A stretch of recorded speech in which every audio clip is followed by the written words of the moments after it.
In 1492, Columbus sailed the ocean blue. But for 7 years prior to that, he was begging the king and various courts of the king for the money to finance the voyage. Now, the motive for the voyage was not some scientific inquisition. It was a business deal.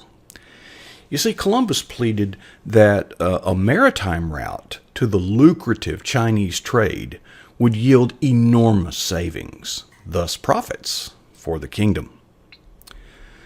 But his pleadings more or less fell on deaf ears. Why? Well, because it was generally believed that the earth was flat. Sailing west to arrive at a port of call in the east would kind of be a fool's errand. You'd fall off the edge of the earth. But Columbus, he was persistent. So after 7 years, he was finally granted his wishes. Not only did he get the money to finance the voyage, he was to be made Admiral of the Seas and given a very generous royalty on all goods imported by sea from China. Now, why the sudden turnaround? And why the lucrative royalties? Perhaps the king had a sudden change of heart and woke up one morning believing that the earth was not flat. Probably not. More likely, he had grown weary of Columbus's persistent pleadings, and he basically wanted to get rid of him. He didn't believe that he would ever see or hear from Columbus again once he had set sail. I guess he got a bad case of buyer's remorse when Columbus returned from his voyage to the New World. Even after Columbus returned, the flat earth theory persisted. It took almost 30 years to kind of put the flat earth theory to rest when Magellan circumnavigated the earth in 1519. Now, I'm gonna kind of buy into the flat earth theory for a moment, and I'm going to play God, and I am going to create the earth. Here it is. You like it? It's round, but it's flat.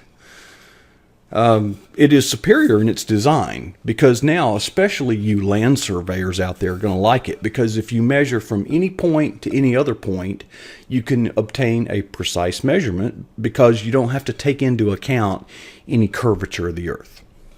Nice idea. It's symmetrical.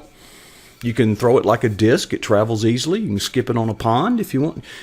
Nice plan. Looks a little barren, though, doesn't it? Well, don't you worry. I'm going to decorate this thing with some beautiful vegetation, plants, flowers of all kinds and colors. But to do that, I'm going to need some water. So what we're going to do is we're going to add a little water. Okay, let's do this. See? Isn't that nice? A little water there makes it... but that's not really enough water. The oceans are bigger than that. So I'm gonna make oceans. Okay, here we go. We're gonna just keep adding water to this thing, and we've got quite a mess here. Oh well. So much for flat Earth theory. So much for me playing God. Would you believe that there are still flat earthers today? I'd love to encounter one of those flat earthers and ask them a simple question. If the earth is flat, well, why don't we just take a walk to the edge and take a look? After all, what's to keep the oceans from spilling into outer space?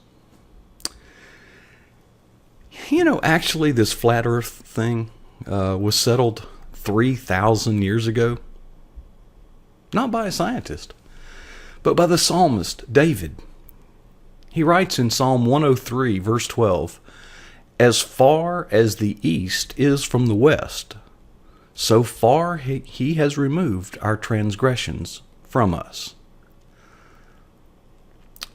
But only if the earth is spherical would that be infinite. You see, assuming a spherical earth, if you travel either north or south, you will eventually no longer be traveling north or south. However, if you travel east or west, you will always be traveling in that same direction. You know, I find it truly amazing that proof of a spherical earth is found in a biblical passage written some 3,000 years ago, when it was generally believed that the earth was flat. It is further proof that the Bible is divinely inspired. After all, the inspiration came from the one who created the earth. He knew it was spherical. Well, that's what I think, but I'd be interested in your thoughts. You're welcome to leave your comments below. And there's other ways you can hit me up. You can follow me on Twitter. I am at DataGenesis. And I'd like to invite you to join a conversation about how great God is and how flat the earth is not in PJNet's live chat room. Now, it's open 24/7. But 6 nights a week, we hold live Twitter rallies. And if you come there, you're going to be welcomed and treated with a great deal of hospitality and love by some wonderful believers, both men and women. We encourage one another. It is a place of hope. And I think you'd find it very encouraging and uplifting. And you'd want to come back again and again and again.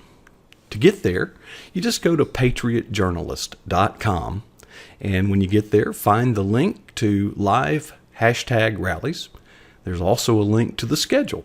So I hope to see you there.